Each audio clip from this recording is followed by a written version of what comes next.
اور اسی وجہ سے مانور یونیورسٹی بھی نہیں جا پا رہی. بات کیوں نہیں کی؟ کیا بات؟ ارے یہی تمہیں میری فکر کرنے کی ضرورت نہیں ہے. میں اپنی زندگی کہ you are not mentally prepared for this. میں ہر کام اپنی مرضی سے کرتی ہوں. دانش پھر تنگ کر رہا ہے مانور کو. ماں نور کے فون پر ایک کال آتی ہے. جب وہ کال اٹینڈ کرتی ہے تو اسے سمجھ نہیں آ رہی ہوتی کہ وہ کیا بولے، کیونکہ جب وہ سلام کرتی ہے تو دوسری طرف بولنے والے نے اسے بتایا ہوتا ہے کہ اس کی جاب پکی ہو گئی ہے. سنتے ہی وہ اتنی زیادہ خوش ہوتی ہے کہ اس کی خوشی کی انتہا نہیں رہتی.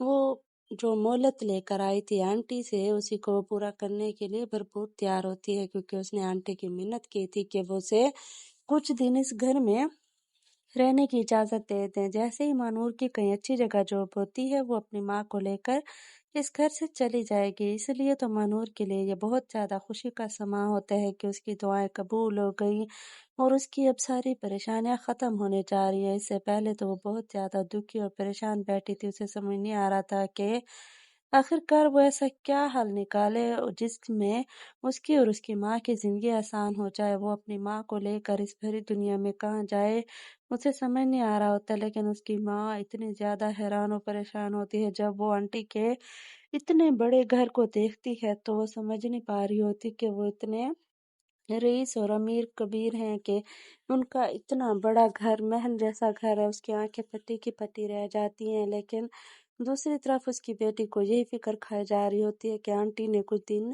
یہاں پہ رہنے کی مہلت دی ہوتی ہے. اور زین کے آفس میں بھی تو مہوش پہنچ جاتی ہے. وہ زین سے کہتی ہے کہ تمہیں اس بات کا شاید پتہ نہیں ہے کہ ہماری کچھ دنوں میں شادی ہونے والی ہے. زین کہتا ہے کہ تمہیں یہ بات کس نے کی ہے؟ تمہیں ذرا بھی شرم نہیں آ رہی کہ تم میرے آفس میں ایسے بھاگتی دوڑتی آ گئی ہو؟ تم نے میرے امپلائی سے اجازت لینا بھی گوارا نہیں کی، بلکہ مجھے میٹنگ کے دوران آ کے ڈسٹرب کر دیا. میری یہ بہت زیادہ امپورٹنٹ میٹنگ تھی، تمہیں اس بات کا خیال کرنا چاہیے تھا.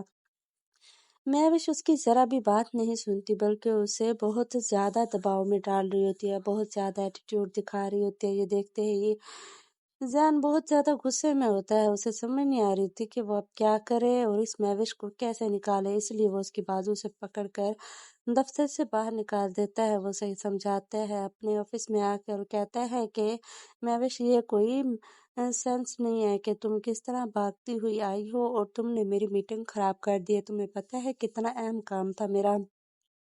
وہ کہتی ہے کہ تمہارا کوئی بھی کام ہو مجھ سے زیادہ تو اہم ہو ہی نہیں سکتا. اس طرح وہ اس پر روب جھاڑ رہی ہوتی ہے. لیکن زین بھی زین ہوتا ہے، اسے کھری کھری سنا ہی دیتا ہے. لیکن آپ کو کیا لگتا ہے کہ مہوش جو دعویٰ کرتی ہے کہ وہ زین کے ساتھ شادی کرے گی اور زین کہتا ہے کہ مجھے اس بات کا بالکل نہیں پتا، کیا یہ دونوں آگے شادی کر پائیں گے کہ نہیں؟